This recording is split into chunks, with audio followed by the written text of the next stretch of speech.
প্রথমবার এসেছিলাম, এসে বলছে এসেছি 2023-এ, লকডাউন ছিল, আসলে 2023-এ এসেছিলাম। এসে মানে অ্যাপ্লিকেশান জমা দিতে গেছিলাম, বলছে হবে না, ভুল, মানে ঠিক করতে হবে টাইটেল।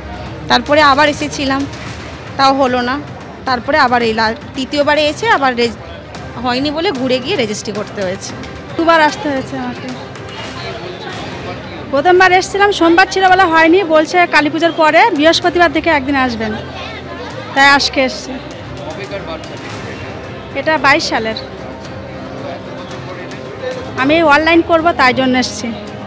আমার বাচ্চার জন্ম সার্টিফিকেট সব ঠিকই আছে, ভুল নেই, কিন্তু মানে অনলাইন করবো বলে তাই এসেছি। 20 সালে বেবি হয়েছে, তারপরে আমি বার্থ সার্টিফিকেটের এই ফর্ম লিখে জমা দিয়েছিলাম, তারপরেও আমার ফোনে ওটিপি যায়নি। এটা কেন হবে?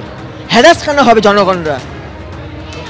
মেয়ের বয়স 5 বছর পড়েছে, ওর বাবা নেই, 1.5 বছরে বাবা হারিয়ে গেছে। মেয়েকে আমরা স্কুলে ভর্তি করতে পারছি না, সমানে এখান থেকে ঘোরাচ্ছে। সমস্যা বার্থ সার্টিফিকেট পাচ্ছি না। কেন পাচ্ছি না আমরা এখানে এসেছিলাম, বলেছিল ওটিপি নাম্বার ঢুকবে মেসেজে, 2 মাস পরে আসবেন, কোনো কিছু ঢোকেনি। আমরা সাইবারে গেছিলাম, বলে আগে ওখান থেকে নাম্বারটা নিয়ে আসুন আপনারা। এসআইআর মামলায় জাতীয় নির্বাচন কমিশনের হলফনামা তলব করেছে কলকাতা হাইকোর্ট। 19শে নভেম্বরের মধ্যে এই হলফনামা জমা দেওয়ার নির্দেশ দেওয়া হয়েছে। এই নির্দেশ দিয়েছেন ভারপ্রাপ্ত প্রধান বিচারপতি সুজয় পালের ডিভিশন বেঞ্চ। 2002-এর ভিত্তিতে কেন হচ্ছে এসআইআর? 2025-এর তথ্যের ভিত্তিতে করা হোক এসআইআর। কলকাতা হাইকোর্টে শুনানিতে সওয়াল করেন মামলাকারীর আইনজীবী। 2002-তে শেষবার এসআইআর এর সময় যাদের নাম ভোটার লিস্টে ছিল তাদের নতুন করে কোনো নথি দিতে হবে না। এবারকার এসআইআর 2025-এর ভোটার লিস্টকে ভিত্তি করেই হচ্ছে, জানালো জাতীয় নির্বাচন কমিশন। দিকে দিকে বিএলওরা হুমকির মুখে পড়ছেন, তাদের নিরাপত্তা দেওয়া হোক। শুনানিতে এও সওয়াল করেন মামলাকারীর আইনজীবী।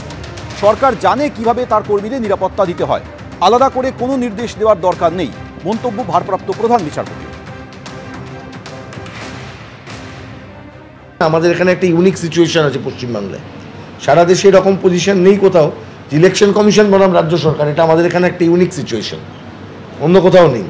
এসআইআর হবার আগে বিএলওদের উপরে আক্রমণ হচ্ছে, বিএলওদের উপর আক্রমণ হচ্ছে, কোনো গাইডলাইন নেই কে কী করবেন। রাজ্য সরকারের পক্ষ থেকে আজকে সময় নেওয়া হয়েছিল, তারা থাকবেন পরের দিনকে, আমরা রাজ্য সরকারের ভিউটাও দেখতে চাইছি।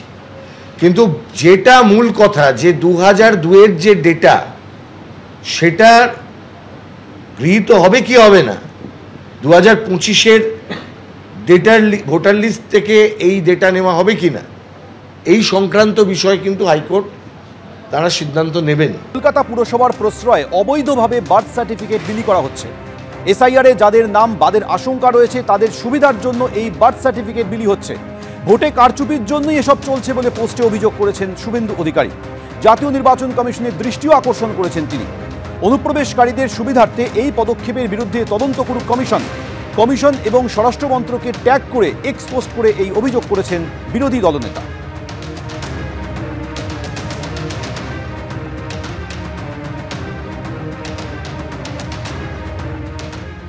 আজ পোস্ট করে এই অভিযোগ করেছেন শুভেন্দু অধিকারী। দুদিন আগে সোচ্চার হয়েছিলেন বিরোধী দলনেতা, শুনুন। সিও অফিসে সিও মনোজ আগরওয়ালের সঙ্গে মিট করলাম।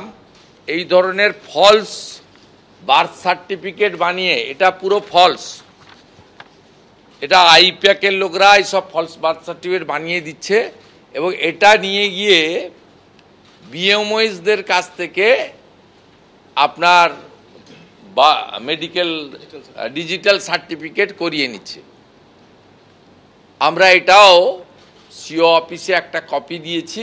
উনি পরিষ্কারভাবে বলেছেন এবং তিনি আইনের বই খুলে দেখিয়েছেন যে সাপ্রেস অফ ফ্যাক্ট এবং ফলস ইনফরমেশান এবং ডকুমেন্টস যা আসবে, সে বার্থ ডেথ সার্টিফিকেট হোক বা অন্যান্য ক্ষেত্রে আইনে খুব ভালো প্রভিশন রয়েছে। সিও অফিস সেই বিষয়ে তারা ইতিমধ্যে কাজ করে ফেলেছেন। তারা আমাদেরকে বলেছেন যে ফর্মগুলো রিটার্ন হতে দিন, আপনারা এখন কোঅপারেট করুন বিএলএ 2দের মাধ্যমে।